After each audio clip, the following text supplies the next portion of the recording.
Hey, it's Todd Ault and welcome back to Wall Street Words. Today's word is shareholder equity or shareholders equity. This refers to the amount that shareholders have a claim over and above the debt of the corporation or the equity of the shareholders.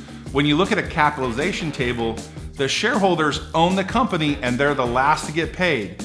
So if you look at all the things that have to be paid before the shareholders, the equity is at the bottom and this determines ownership and the value of that equity. So when you're figuring out shareholders equity, you take the total assets of the company minus the total liabilities, and what's left for shareholders is the shareholders equity. When you go public on certain exchanges, you need a certain amount of shareholders equity to do that, to qualify to be on the New York American, the New York, or the NASDAQ. Shareholders equity is an important component of figuring out whether your capitalization and your equity allows you to trade on exchange. Today's word is shareholder equity. Hey, thanks for watching Wall Street Words. Please subscribe and hit that bell below.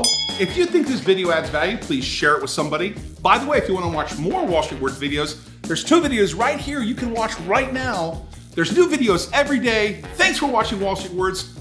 Always great things happening here.